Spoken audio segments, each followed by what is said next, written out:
Hi, Brian Hawkins here, Next Step Survival, and today I have a quick review for you. Kettle and some other cook kits that I've used over the past years and I still use today. And I'm not going to review those other kits, but I will show you a couple of those as well as some other options and possibly even taking the Kettle cook kit, the Trekker series, and maybe making that a little bit better for your particular situation, or at least mine. We'll be right back.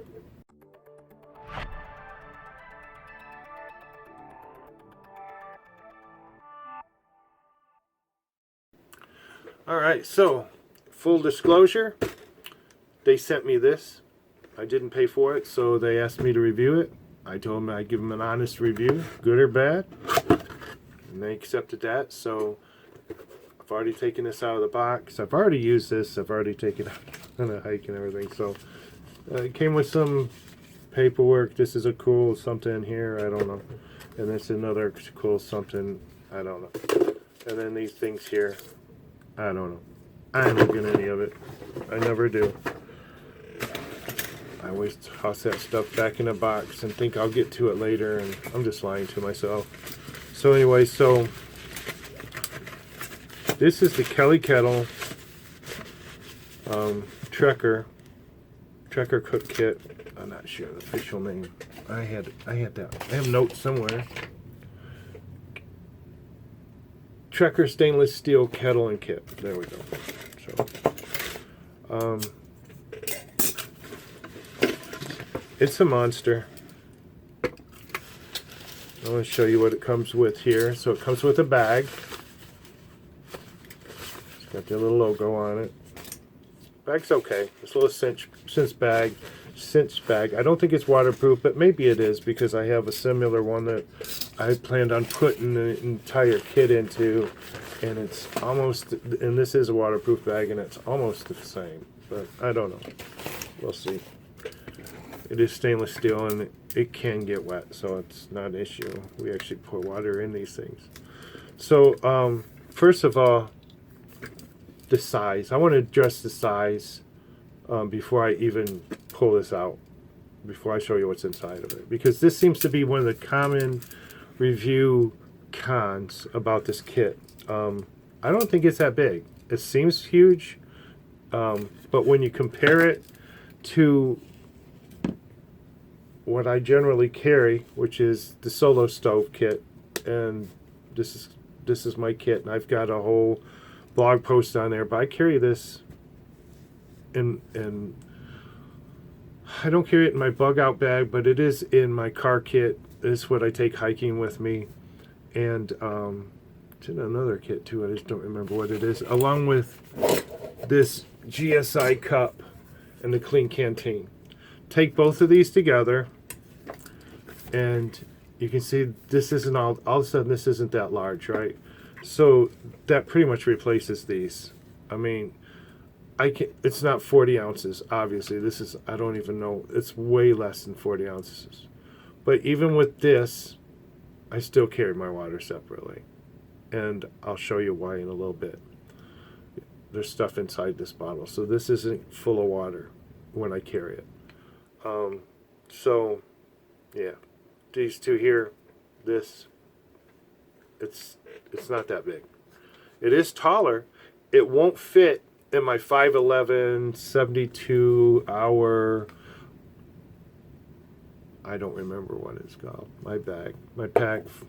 I should be better prepared, but 5'11", something or another, 72 something or another.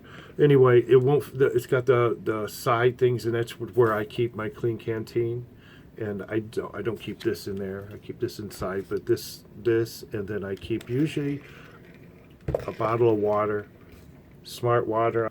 I carry these, by the way, because what is that? The Smart Water, and this is another one that I found. It's got the same size, even a nicer top. The Vita Nourish.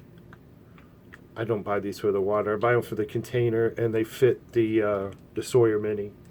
Just so you know. And then I'll throw one of those in the other side, or usually a Nalgene full of water. So, but anyway, so now you know what I carry that in. But yeah, this won't fit in there. It's just it's too wide. It's too tall. It won't fit in there. But it will fit in the inside, obviously. So just a little bit rearranging, a little bit different reorganization. So right off the bat, I don't care for the setup. I like the way it nests. They should have some type of like lock or something here. I literally took duct tape to keep it all together because I don't want it falling and losing parts, because for me what this is going to be is part of my car kit. So it seems ideal for that. But everything nests inside. So this is hollow, see? And then the water goes in here. And this is double walled. So the fire is coming up from the bottom, shooting up through the top. You can feed sticks and twigs and that type of thing through the top. And the water is surrounding that fire. That's why it's so good at boiling water. I mean, it's super fast at boiling water. And the newer ones have these little rubber. You have to have water in this, by the way. You can't put this over any flame without water in it. You'll destroy it. But you put water in there. You put that cap on. The older ones, you had to have the cap off. This one here will vent it, and it'll also make like the kettle on your stove. It'll make a little whistle there and let you know it's boiling. So it's pretty cool. So it comes with this. I know you can't see this stuff. This is the base that you would set this on. So you put your sticks, your twigs, that type of thing in there, and then this rests right on top of it. So the way I did it, I don't know if that's the way you're supposed to, but I put my sticks and twigs in my fire starter, started the bottom up, put the kettle on top, and started feeding more fuel, which is sticks and twigs, into the top. While I'm on that subject, you can put some pretty tall twigs in there. You don't want to put that 10-inch twigs or whatever that is there. You want to keep it to that width of the inside, just a few inches. Because what happens is, if you take this off early, so say it starts boiling and you go to lift this up, and when you lift it up like this, because this is hot, right? You don't want to, you're going to burn your hand, so there's flames coming out. So when you lift this up, you don't want a bunch of sticks and twigs just falling all over, all willy-nilly and stuff, right? You want them to stay contained inside of this chamber here. So I learned that pretty quick. Once it started boiling and I had too much sticks and stuff in there, and it had a real good nice flame going. By the way, I did a video on all of that while I was out in the woods, and my audio didn't come out, so I still have the video, but there's no sound. So and I'm probably not going to use any of that because it was also shaking. So I went and did some stuff in the backyard. So the videos, what do we call the B-roll? Is that what the professionals call that? The B-roll that you'll see in this video are in my backyard. So anyway, comes with this little base, and I didn't look up the names of any of this stuff. I'm just winging it here. And then it comes with, this is how it nests. So this is the hobo stove, and rather than putting a kettle on top, I wish I had something higher. Could set this on. I do. Hold on. There's my platform. So fire inside here. You can feed it through these holes, or on the top, right? So this is the same thing.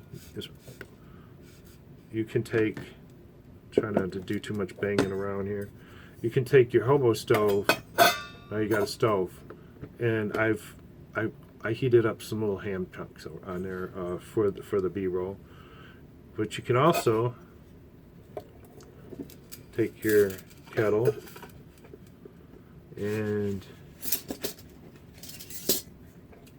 whatever these are called. I think I have it in my notes. Okay, so this is called, I think, the pot support. This is the fire base. I just learned it to do that. So take these. This is pretty clever. I've seen other versions of this on other things. So you take this, it drops, now I'm a little high, but it drops right down in there. Okay, and then it also comes with this little pot. Oops, sorry about all the noise. And the pot even has a lid that I never used. You can put a lid on there, right? And it also comes with a little cup. It's pretty cool. It comes with this little lip protector because this is metal, and pour something hot in there and it might burn your lips, so that's pretty clever. So all of that's included. It also has this little grate here that you can put on top of the, what do I just call it, the fire base, and I didn't use that. So it was pretty cool. I believe it was 2-piece on the older ones, and now these are hinged together. And it comes with this cool little pot lifter, and I actually bought these separate. In all of my kits I have them, so it's kind of nice to have that included. And I don't know if it came with, I think that's all it came with. I don't see anything else. But yeah, I think that's it. So got all that covered.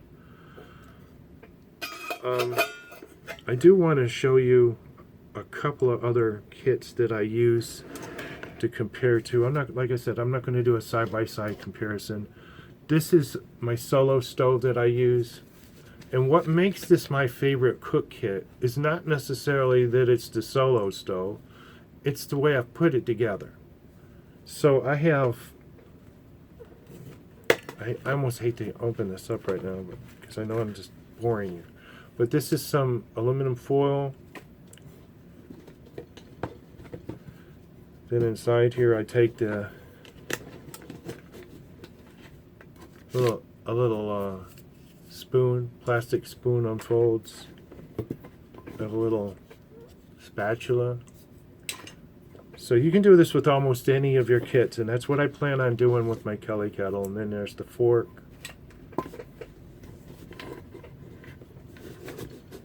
I'm going to set this up over here real quick.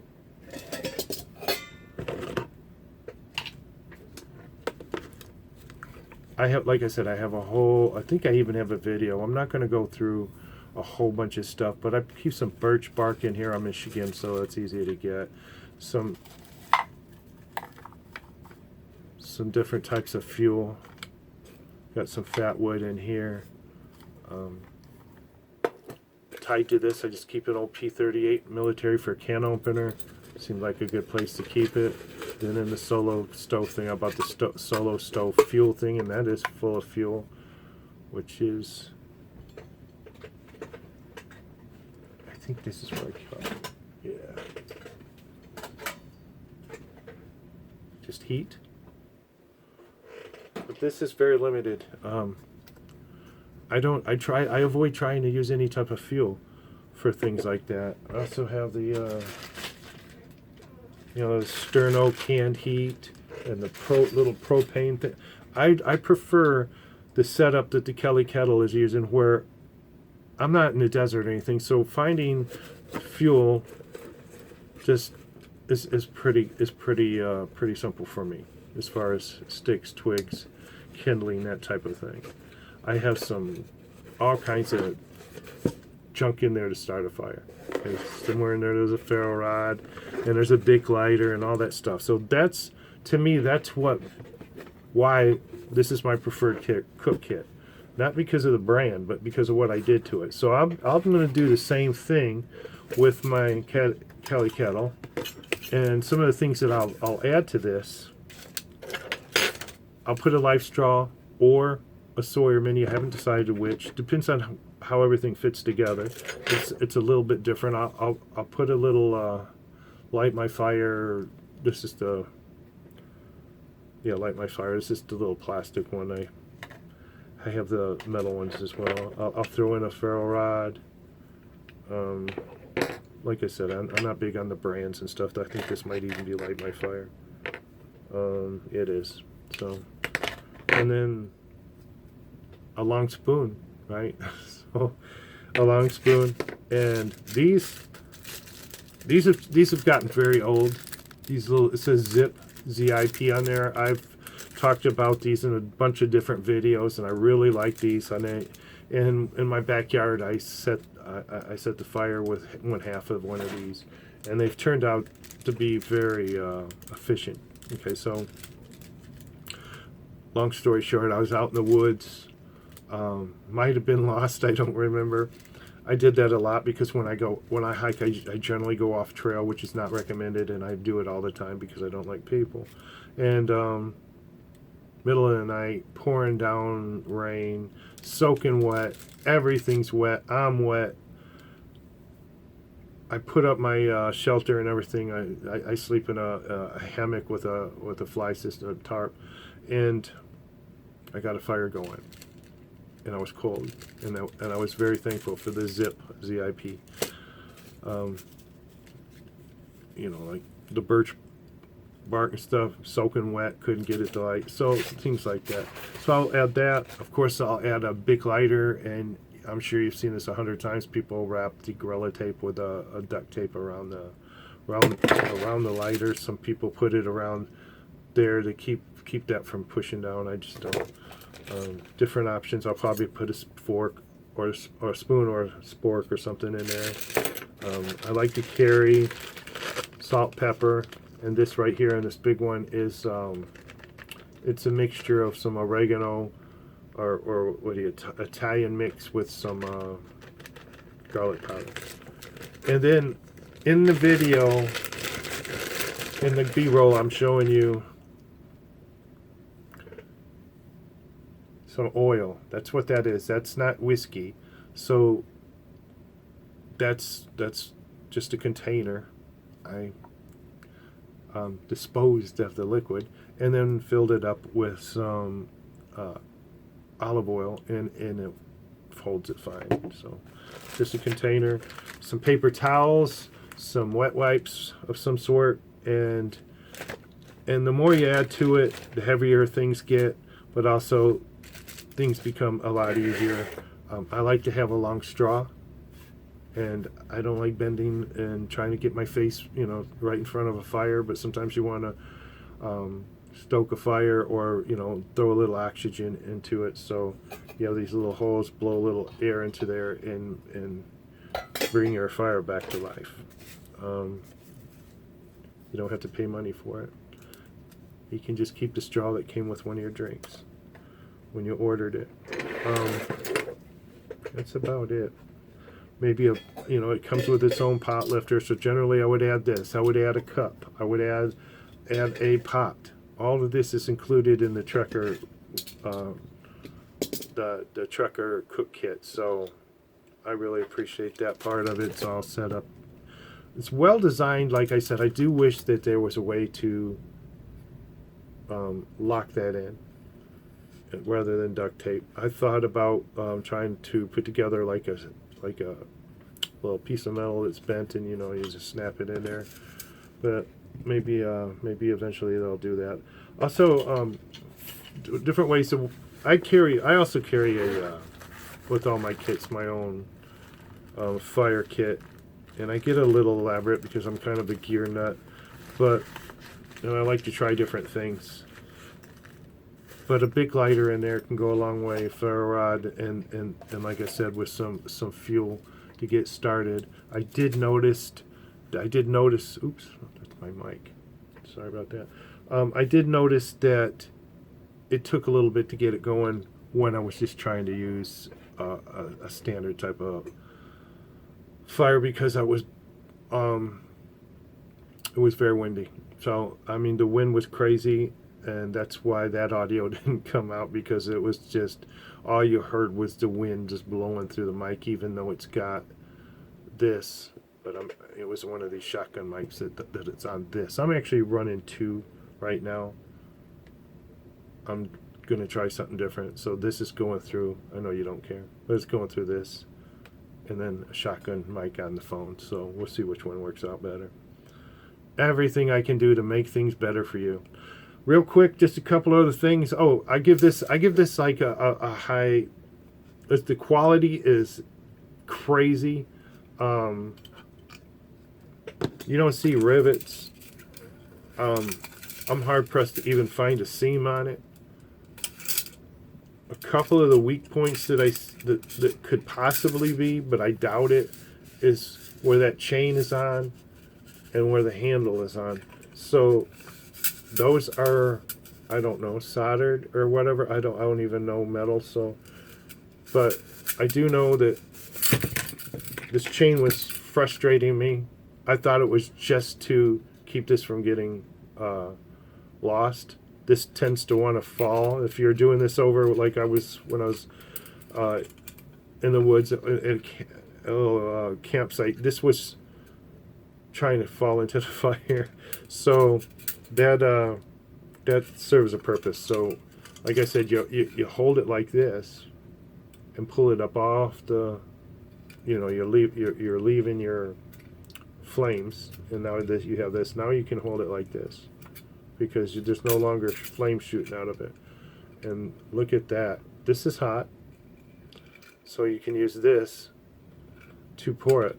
I thought, okay, that's pretty clever. This is wood, so that's not hot, unless you do like I did one time, and it doesn't have the burn mark anymore, but it's got the crack where I almost set it on fire trying to do a video, but that's all that was. So, and stability. One of the complaints I've seen was the stability, and you can see me cooking on the hobo stove with a cast iron skillet, very small cast iron skillet, but I mean, honestly, you're not going to carry a big 10 or 12 inch cast iron with you, or even I wouldn't carry a big aluminum or any pan that big with, I'm not talking about hiking, I'm talking about even for my car kit. But this is what is designed for cooking. The people that are complaining that this is unstable and then they're trying to cook, they're missing the point. This isn't to cook yourself a steak or some bacon and eggs or something. That's not what that was designed for. So what happens is you have this sitting on top. You have this sitting on top of here. Flames are coming out of here. This isn't out of boil. You just started. You throw something like the you have something in here. I just put water for a demonstration, but maybe you have some soup or whatever. Or, I don't know. You can make your soup with that. I don't know. Whatever you want to do. And it's just heating this up while this is cooking. It's just taking advantage of that flame coming up through there. And it's coming out hot. Very hot. So it does heat this very quickly. But also, this is a very efficient way of boiling water, so it doesn't take long at all for this to boil. And I imagine it wouldn't take that long for this to boil down to nothing, and you don't want to do that because you don't want to ruin this by letting it run dry. So people were complaining that there wasn't time to cook in this. That's not what this is made for. So by design, this is just an add-on. This is just a way to take advantage of that while it's, with the few minutes that it's taken to boil the water. That's all that is. If you want to cook with it, they've given us an option with the hobo stove, if that makes any sense. Also, the stability. People are talking about the stability. I wouldn't be putting a big skillet on the top of what I just showed you on top of this. I'm just blown away that people are. Why would you even think that? Why would you do that? So, and also the other complaint was it gets hot. I'm trying not to insult anybody. I honestly am. So this is hot. You put fire in here or you put fuel in here and you set it on fire and this gets hot on the bottom. I seen a bunch of people saying it gets too hot and it can burn stuff. Okay, so this is plastic. I would never, no, you wouldn't do that. You wouldn't put it on your nice table in your dining room. You know, even on my picnic table in the backyard, I took a cast iron flat, whatever it is, griddle type of thing, and put it upside down just to keep the heat. But I would have did that with the Solo stove or any number of stoves that I use. This is another kit that I carry. They all get hot on the bottom, so I'm just blown away at that. I actually heard one person say it could set the roots underneath the ground on fire and cause, you know. Okay, so yeah, it gets hot. In fact, the whole thing gets hot, so be careful. I don't want to keep going on with that. Anyway, so a couple of other options while we're on that. I'm going to get off of the review part if you don't mind and just move on to some other things. I showed you the water that I carry. I carry some filters. I mentioned before the Life Straw. Actually, that's what's in here. It's my little extra filter thing. So I got different filters in here. I always carry extra water or extra containers for water. Containers are, speaking of water, I'm getting water all over. Oh, I must have still had water inside of there. When I was lifting that, was water coming out? It's all over my desk. Anyway, so I showed you the GSI and the Clean Canteen. This is a nice setup, but it does get a little heavy. But you can see from the you can cook on it. It's single walled, and design. I mean, the design is fine. Here's another GSI cup with a Nalgene. So some people carry this. I bought this and never even used it. I just keep it in one of my kits. One thing that I wouldn't do is I wouldn't carry, and I'm gonna try not to show you the brands of these because it's unfair because I don't know for sure. I didn't investigate the brands of any of these, but these little filter travel bottles. I did a bunch of research when I was trying. I did a blog post, and I'll link to it in the blog post, in this blog post. But where I was trying to find the best water filter for the house, and no, it wasn't the that big one, whatever that is. I can't even remember. But anyway, during my research, I found that almost none of these are that great. So I used to always carry one of these in my kits, and as soon as I did that research, I threw them all aside. I'm like, okay, they might be okay for some water with a water container, but they do have a filter inside that takes and for filtering, so that takes up quite a bit, and that looks very similar to this. So maybe this one is good. I don't know. That's why I hid the brands, because I didn't. To be fair, I didn't take each brand, but overall, from like these type of portable water bottle filters, none of them were coming up. None of them that I researched. So I would just, you know, if I'm going to carry water, I'll carry it in here. Also, in my packs, generally I have a water bladder in there, a couple liters of water in that. And then these also work well because you can always use these with the Sawyer Mini. So I'm just going to bring out a Sawyer Mini real quick because I just mentioned it twice and maybe somebody doesn't know what that is. I have two here. One's a Sawyer Mini and one's the Sawyer Squeeze. So I like, you know, the whole one is none and two is one. So I like to carry 2 or 3 of almost anything that important. So filtering water is important. I also carry the purification tablets and that type of thing as well. So, and of course with the ways to boil water, the Kettle and that, you're bringing it safe from pathogens and parasites and all that kind of stuff. All right, so I think that's pretty much got everything covered, and yeah, I think we did good. That was amazing, wasn't it? So give me a thumbs up, subscribe, love me. That's all I ask. That's not asking too much. Brian Hawkins, Next Step Survival, out.